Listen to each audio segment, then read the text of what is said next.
صحابہ کرام تو یہ قرآن پڑھ کے بہت رویا کرتے تھے, ہمارے دل سخت ہو گئے ہیں. حضرت عکرمہ جو حضرت عبداللہ بن عباس کے شاگرد ہیں, جب وہ قرآن تلاوت کے لیے اٹھاتے تو سب سے پہلے اپنی آنکھوں پہ لگاتے اور فرماتے تلاوت سے پہلے ھذا کلام ربی, یہ میرے رب کا کلام ہے. عہد و منشور ربی, یہ میرے رب کے عہد ہے, مجھ سے اس نے ایگریمنٹ کیے ہیں, مجھ سے کلام کیا ہے اور مجھ سے اس نے کچھ معاہدے کیے ہیں. یہ کرو گے تو یہ ملے گا, اس سے بچو گے تو یہ ملے گا. وہ میرے رب کا کلام ہے, میرے رب کا منشور ہے. یہ کہہ کے آنکھوں سے لگاتے اور بہت دیر تک روتے. اس کے بعد قرآن کی تلاوت شروع کرتے. دیکھو قرآن کو سمجھ کے پڑھنے کی کوشش کرو. میرا جو چینل ہے نا مفتی طارق مسعود اسپیچز, اس پہ تفسیر کے 100 سے زیادہ لیکچر اپلوڈ ہو چکے ہیں, وہ آپ ضرور سنیں. شروع کے جو 8 لیکچر ہیں نا آن لائن تفسیر کے نام سے ہیں, شروع کے 8 لیکچروں میں صرف گرامر ہے, اتنی عربی گرامر جس سے آپ کو قرآن سمجھ میں آنا شروع ہو جائے. اس کے بعد اسی گرامر کے حساب سے قرآن میں ہی آپ کی پریکٹس کروائی ہے میں نے. جیسے آپ ٹینس پڑھتے ہیں نا, ٹینسز, تو پھر سینٹنس دیے جاتے ہیں آپ کی, اس میں پریکٹس کروائی جاتی ہے. تو قرآن ہی میں اس گرامر کی ہم نے کیا کروائی ہے, پریکٹس. تو وہ 100 سے زیادہ لیکچر اپلوڈ ہو چکے ہیں. ابھی رمضان میں تھوڑا سستی ہو رہی ہے, مصروفیت زیادہ ہے, تو وہ آپ 1 بائی 1 وہ تمام لیکچر لازمی سنیں. اس کا فائدہ انشاءاللہ یہ ہوگا کہ آپ کو قرآن ہی کی زبان میں سمجھ میں آنا شروع ہو جائے گا, عربی میں سمجھ میں آئے گا. قرآن اردو یا انگلش میں نہیں ہے, مزہ نہیں آتا.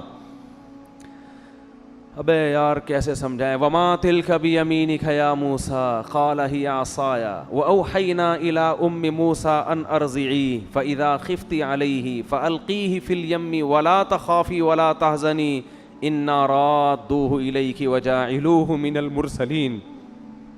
اس آیت میں جو لذت اور مزہ ہے وہ اس کے ترجمے میں بولو نہیں ہے.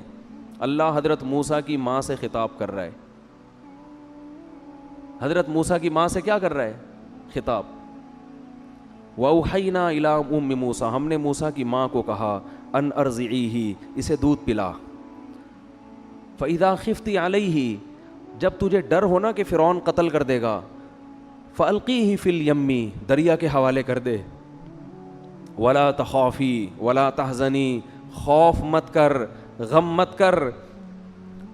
انا رادوہ الیک, ہم اسے تیرے پاس پہنچا کے چھوڑیں گے. وجاعلوہ من المرسلین, اور ہم اسے پیغمبر بنا کے چھوڑیں گے. یہ نہیں کہا کہ پیغمبر بنائیں گے, پیغمبر بنا کے چھوڑیں گے, ہم اسے تیری گود میں پہنچا کے چھوڑیں گے. اب یہ وہ ترجمہ نہیں ہو رہا جو عربی میں ہے, مزہ نہیں آ رہا. بلاغت تو عربی میں ہے نا,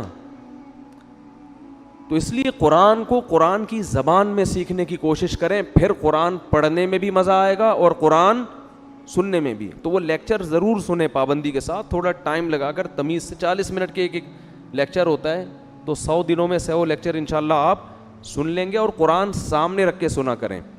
دیکھو تفسیر کے بہت سارے لیکچر ہیں یوٹیوب پہ, بہت سارے علماء کے لیکچر ہیں, اسکالرس کے لیکچر ہیں, وہ سب ٹھیک ہیں. مجھے یہ نئے لیکچر ریکارڈ کروانے کی چندہ ضرورت نہیں تھی. بہت سارے ڈاکٹر اسرار احمد کے لیکچر پڑے ہوئے ہیں, اور ہم بہت سے علماء کے, دینی مدارس کے علماء کے لیکچر آپ کو ملیں گے, آڈیو لیکچر ہیں بہت سے علماء کے. یہ جو میں نے ریکارڈ کروایا ہے نا, اس میں قرآن کی لمبی چوڑی تفسیر مقصود نہیں ہے. ٹو دا پوائنٹ آیتوں کا ترجمہ اور آیت کی ٹو دا پوائنٹ تفسیر. میرا جو ہدف, دیکھو ہر شخص جب تفسیر لکھتا ہے تو اس کا ایک ہدف ہوتا ہے.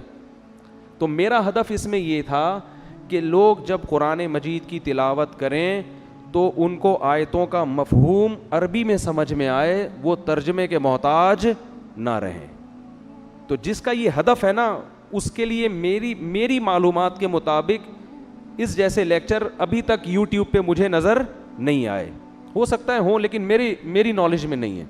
تو وہ ضرور سنیں, اس سے آپ کو قرآن انشاءاللہ قرآن کی زبان میں سمجھ میں آئے گا. سمجھتے ہو کہ نہیں سمجھتے, اور بور نہیں ہو. شروع میں ٹائم لگے گا آہستہ آہستہ آنے میں اس طرف.